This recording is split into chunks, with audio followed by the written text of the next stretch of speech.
America is not polarized. America is afraid. And the fear has been so effectively monetized that it now feels like polarization. Welcome to the podcast, The Next Big Thing. I'm your host, Keith D. Terry, a consultant, a coach, and a serial entrepreneur. The mission here is to teach, inspire. Fear is the most profitable product ever sold in American media. And we keep buying it. Every click, every share, every argument at a family dinner that ends with someone leaving the table. Every sleepless night spent scrolling through the headlines that were designed and engineered in a laboratory to produce exactly the response in exactly your nervous system. Someone is getting paid every time you're afraid. A university research team at MIT analyzed 5 years of social media engagement data and found that post-triggering anger or fear generates 6 times more interaction than neutral or positive content. 6 times. That is not an accident. That formula has a business plan behind it, a distribution network attached to it, and a profit margin embedded in it. The U.S. cable news industry generates over $7 billion in annual revenue, $7 billion. And the editorial product that drives that revenue is not information. It is anxiety.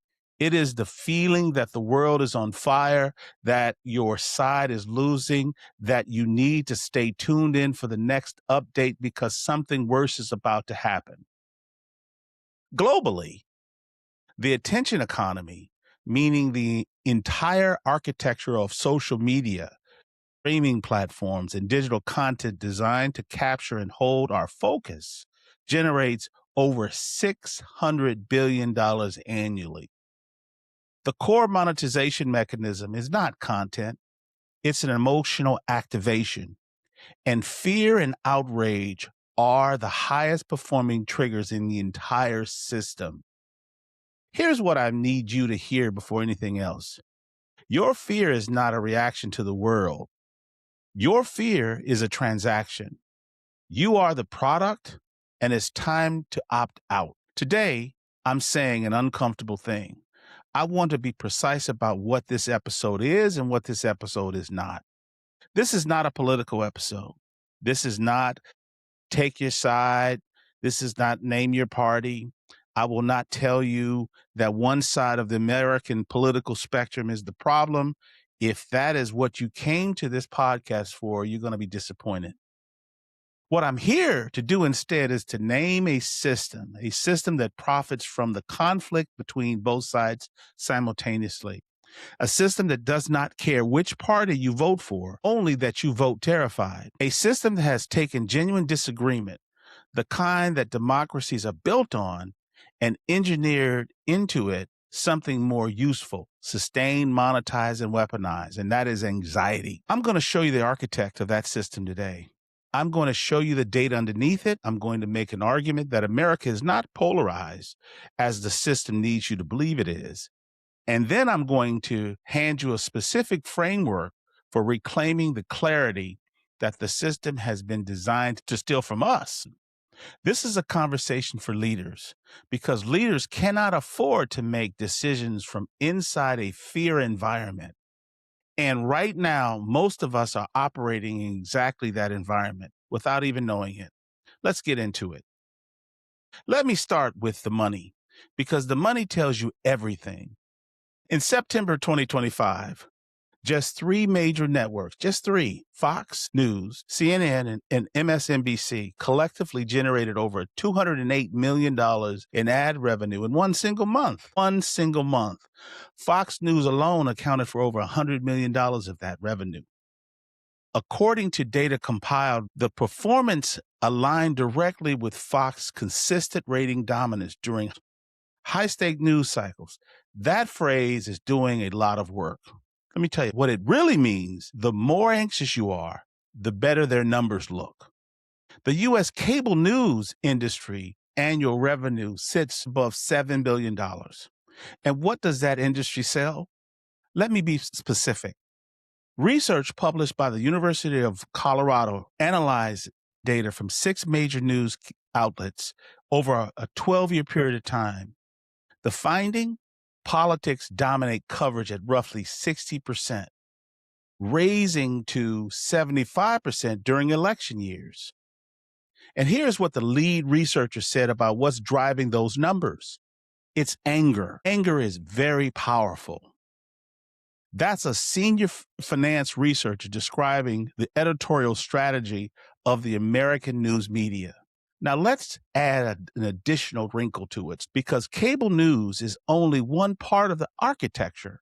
The MIT Media Lab studied the mechanics of content virality and found in research that was widely cited and extensively replicated that emotional content triggering fear and outrage generates 6 times more engagement over neutral and positive content. 6 times, the same thing we saw with news. 6 times more comments, 6 times more reach, 6 times more like. The platforms decide what content to show you based on what is true or useful. They show you what drives engagement. And what drives engagement is what makes you feel something intense. Fear is the highest performing emotion in that system. So we saw it in media, we saw it in the news, and we see it in social media. Now, let me connect those two systems with what is happening inside of you. The American Psychological Association, in a stress survey, found that Americans who consume more than 4 hours of news daily report 45% higher anxiety levels than those who consumed under 1. 30%. That's not a rounding error. That is a measurable consequence of a specific information behavior. That pessimism costs far more than our bodies are telling us. And that headline should have stopped the business world cold. Global employees' engagement fell 20% in 2025. That is the lowest level since 2020, since the pandemic. And it marks 2 consecutive years of decline. More striking still, that disengagement has cost the world economy an estimated $10 trillion of lost productivity.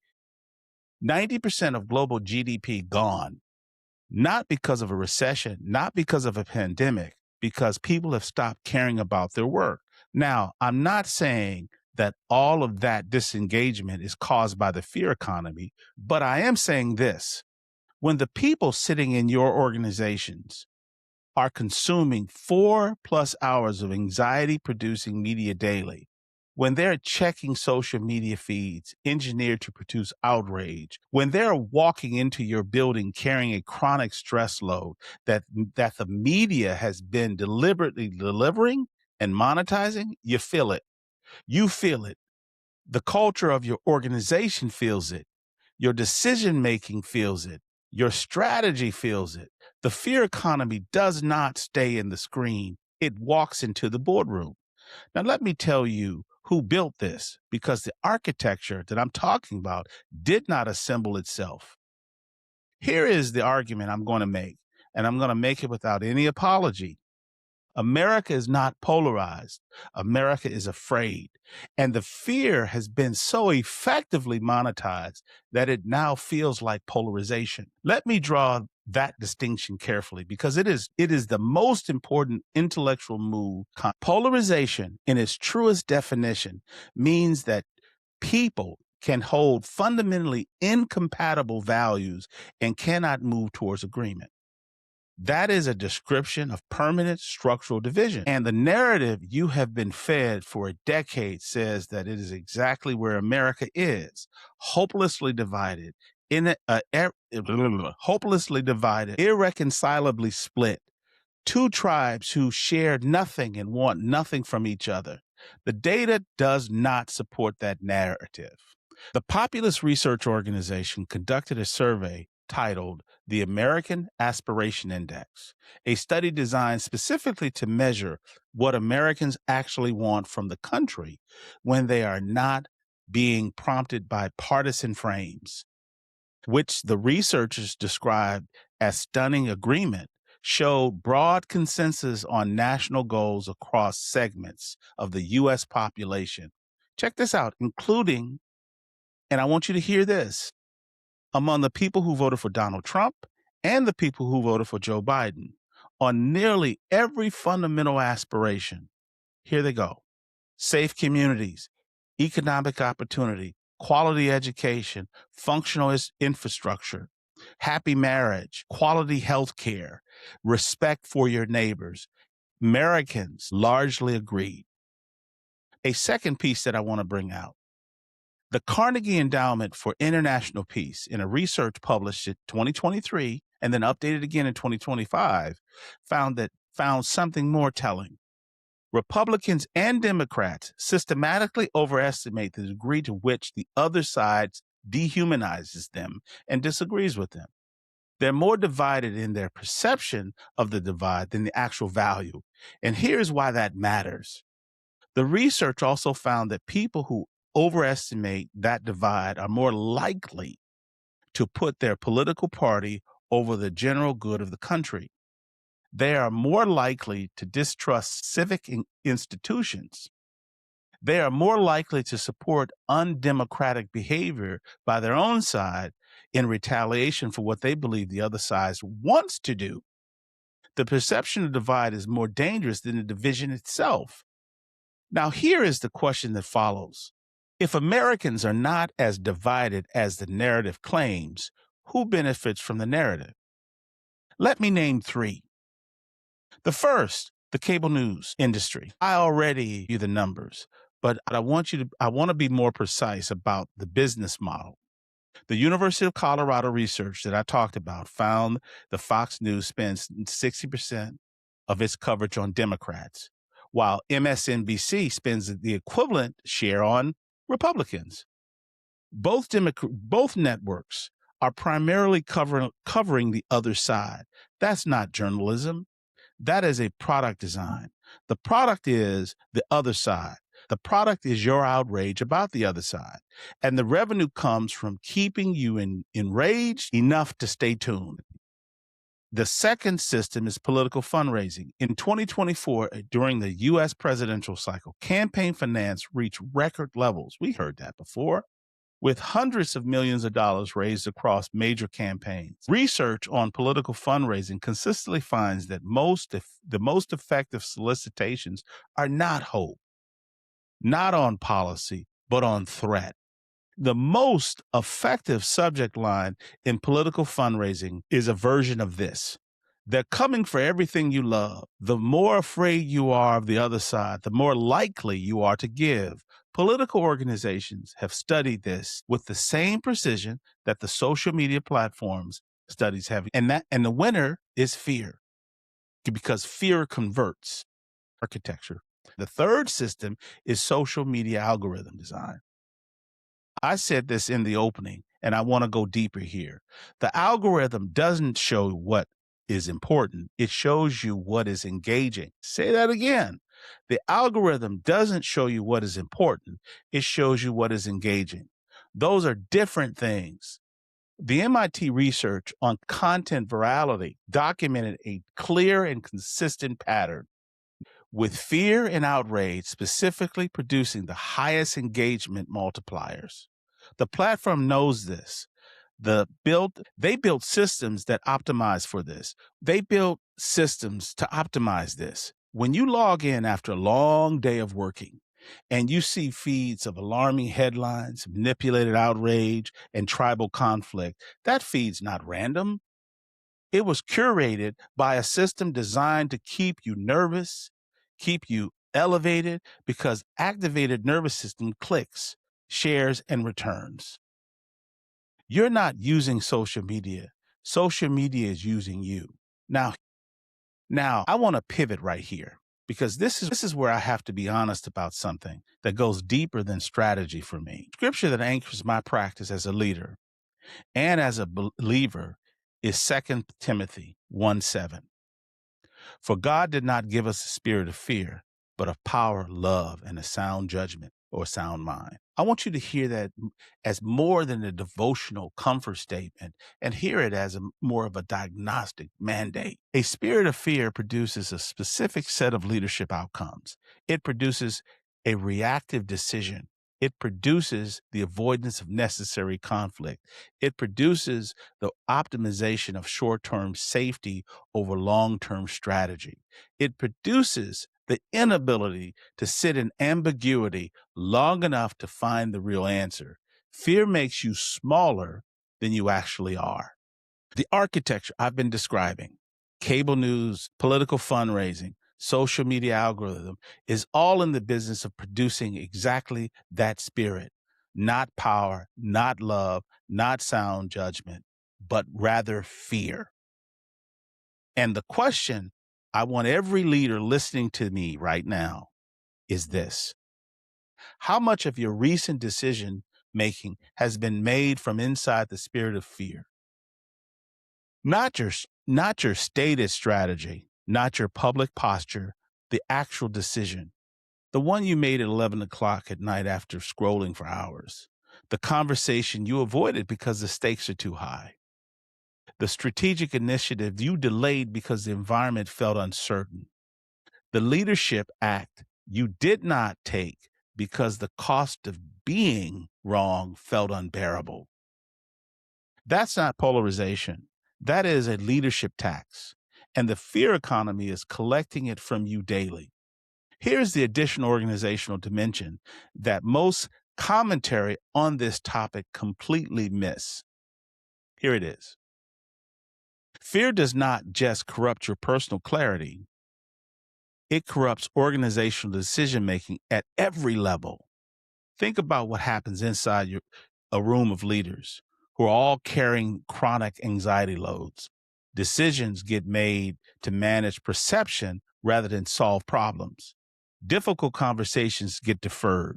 Strategic bets get shrunk to reduce the risk. Innovation gets sacrificed at the altar of uncertainty. The organization optimizes for survival rather than growth. You heard what I said. The organization optimizes for survival rather than growth. The Gallup engagement data confirms this in the aggregate. Manager engagement has dropped 9 percentage points since 2022. The managers in your organization, the people responsible for translating strategy into execution, are disengaging at historically high rates. And the Gallup research shows that 70% of a team's engagement follows that of the manager. When the manager disengages, the team follows. And when the team follows, the culture follows. And when the culture follows, the strategy collapses. And here's the part that should disturb you. We are building AI systems, new platforms, and ambitious strategies on top of a workforce that is operating at 20% engagement. 20%. We are engineering the future with people whose attention has been captured by fear, by a fear machine, whose discretionary energy has been systematically extracted by an economy designed to monetize their anxiety. That is not a talent problem. That is an information environment problem, and it has a solution. So what do we do about that?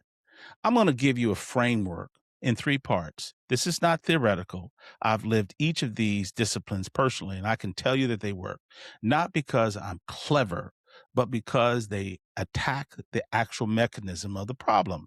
The first solution: manage your information diet with the same discipline you manage your physical diet.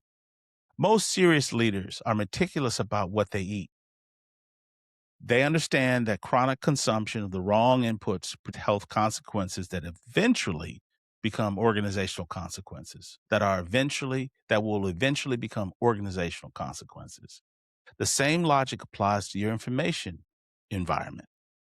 I want you to start with a ruthless audit. Ask yourself this: for every information source you consume regularly, does this source produce clarity or anxiety? Does it change my behavior in a positive direction, or does it only change my cortisol level? Is the information here actionable, or is it designed to alarm me into engagement? Very powerful question. If the source consistently produces anxiety without producing any corresponding action of clarity, it is not informing you, it's monetizing you. And I want to be clear about the distinction I'm making here. I'm not telling you to build an informational bubble. I'm not telling you to stop engaging with difficult realities. The world has genuine problems that require your leadership attention. What I'm telling you is that the systems designed to deliver information to you are also designed to distort it in the direction of alarm. Your job is to get the signal without ingesting the distortion. How do you do that? You go to primary sources. How do you do that? You go to primary sources. Here's what I say. You go to the primary source. You read the actual report, not the headline about the report. You spend time with thinkers across ideological spectrum, not because you have to agree with them, but the truth is, by spending time with intellectual people who have a different perspective than you is categorically different than looking at something that outrages you on social media. One builds thinking, the other one degrades it. Two, build decision-making hygiene that protects you from fear-based choices. Here's what I'm saying. Here's the practice that I use. Before any significant decision, I ask myself one question. Am I making this decision from clarity or from fear? Not from principle, not from strategy, from clarity. Because clarity includes principle and strategy. Fear excludes both. Now, you may disagree with me. A practical tool for any senior leader is a required 48-hour delay on any decisions made in a heightened emotional state. That is not indecisiveness. That is discipline. The nervous system that was activated by the fear machine needs time to return to baseline before it can make any strategic decisions. Give it time before you commit to anything consequential. Inside your organizations, build decision-making frameworks that explicitly name the emotional state in the room. Before a major decision, name what you are feeling, not your analysis. If the room is afraid, say so. Name the fear. Examine it. Determine whether it is a legitimate risk signal or a fear economy artifact. Because there is a difference between the two. Which is strategic and chronic? Which is corrosive? The leader who cannot make that distinction inside themselves cannot help their organizations make it either. Now, the final part, part 3. Build an organizational culture that rewards clarity and penalizes reactivity. This is the hardest part, and this is the part most leaders skip. The fear economy has trained your team to respond to signal of alarm with urgency. Every breaking news alert, every political development produces a reflective organizational response. A meeting is called, strategies are questioned, initiatives paused, and most of those responses are wasted energy responding to noise, not signal. Your job as the leader is to differentiate between noise and signal for your organization. That means you model the posture you want. You do not arrive at the Monday morning leadership meeting breathless from the weekend news cycle. You arrive having processed the news cycle through the filter you value, your strategies, your clarity about what actually matters to the people, to the mission that you care about. In my practice, I begin every morning in prayer and scripture before I touch any single headline, not as a religious performance, as a strategic discipline. I need to know who I am, what I believe, and where I'm going before the fear machine gets the first access of my attention. Because if the fear machine gets to me first, it frames my day. And the frame the fear machine provides is always the same. And it goes like this. You're behind. You're under threat. You need to be afraid. For me, I refuse that frame every morning. I refuse that frame every morning before anything else. I read my scripture and I'm center my day. When you model clarity under pressure, real, sustained, grounded clarity, your organization recalibrates around it. You become the steady signal in a noisy environment. And that is not just a personal practice. It is your single most powerful contribution to your organization that you're responsible for. Now, my call to action for you, before this week ends, I want you to conduct a personal fear audit. You heard me. I want you to conduct a personal fear audit. Sit down with an actual piece of paper and list every news source, every social media account, every conversation, and every relationship in your life that consistently generates anxiety without producing any corresponding action. Not sources that inform you, sources that alarm you. There is a difference. An informed leader makes better decisions. An alarmed leader makes faster decisions worse. Once you have that list, and I suspect it'll take you longer than you expect, not temporarily, not for a social media fast that ends on Thursday, but I mean permanently. And I want you to replace each one of them with sources that produce clarity instead of cortisol. A practice that I think you could use is you could pray, you can meditate, you can do some deep reading, you could take long walks without your phone that reconnect you with your own judgment. I want to be I want to be direct about the stakes here. I want to be direct with you about the stakes here. I just earlier talked to you about manager engagement has dropped 9 percentage points. Leaders who are drowning in the fear environment cannot lead. They can only react. And organizations led by reactive leaders, regardless how smart they are, how talented those leaders are, cannot execute strategy, cannot build culture, cannot grow through the kind of sustained uncertainty that defines this moment. Leaders who cannot manage their own information or environment cannot manage anything else. Start here. This week, 3 sources permanently removed, replaced by ones that provide clarity. I want to leave you with this. People running the fear economy are not stupid. They've studied human psychology, built sophisticated algorithmic systems. They've invested billions of dollars in understanding exactly how to capture and hold your attention through emotional activation. But here's what they cannot manufacture. They cannot manufacture clarity. They cannot manufacture the kind of deep, grounded confidence that comes from a leader who knows who they are, what they believe, and why it matters. They cannot manufacture the organizational culture that forms around a leader who refuses to make a decision out of fear. They cannot manufacture the trust that a team builds in its leader who they cannot manufacture the trust that a team builds in a leader who is proven consistently under pressure in uncertain environments that their judgment is independent of the noise. The most subservient thing a leader can do in a fear economy is to genuinely, visibly, sustainably be unafraid. Not because nothing is hard. Things are generally hard.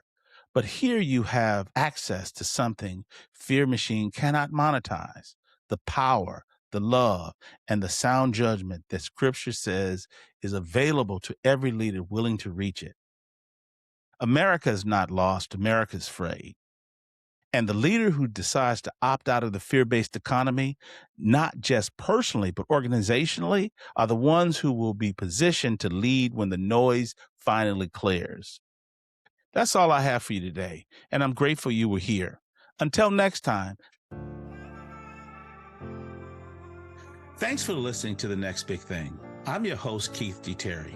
If you've enjoyed this episode and you'd like to support this podcast, please share it with others. Post about it on social media or leave a rating and a review.